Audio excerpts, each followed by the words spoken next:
Why would I speak to my GP about my mental health? Hi, my name's Steve, I'm your agony uncle. This channel I set up to help you, help me, help all of us with our mental health. Today's February the 24th. In Scotland, it was announced last night that we're going to be in lockdown for at least another 8 weeks. So we've been in lockdown since Boxing Day, and it's really taking its toll on everybody, I'm sure. I know it has taken more of a toll on me this time than it has in the previous 2 lockdowns.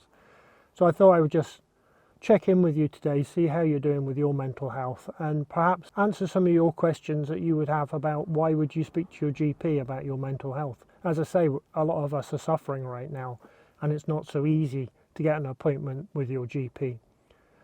A lot of people, they say, you know, I don't want to take medication. And that's great if you can manage your depression, if you can look after your mental health without taking medication, that's fine. But a lot of us have to.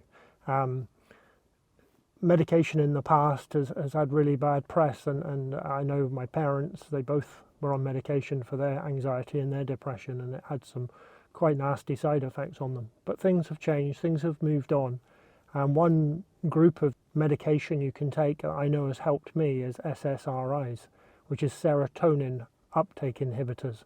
And they help your neurotransmitters, give you a bit more of a happy feeling. That sounds silly, but they really do help. I know they help me. I take 1 tablet a day. I've been doing now for many, many years. As I say, it's not everybody's cup of tea, and there's quite a few different brands and quite a few different types, and sometimes, as I did, you have to try 2 or 3 before you find the one that suits you particularly. But I can say I know it certainly has helped me. You have to watch that you don't suddenly come off them, although they're not addictive at all or anything like that. But one word of warning, be prepared that what happens is until these get into your system, your mood, your mental health can really suffer, usually about 2 weeks after you start them. So it really can make you feel worse before it makes you feel better, and it's something you really should be aware of. But again, in my case, it certainly gave me a lift. It certainly does help me with my mental health on a daily basis. And I'm really glad that I did speak to my GP about it. And I have to say things have been so much better since. As you can see, we're out in the car today, just getting out, getting some fresh air. I'll give you a couple of clips of what's over my shoulder here. We're looking out to sea, we're looking down on the beach. It's a particularly windy day today.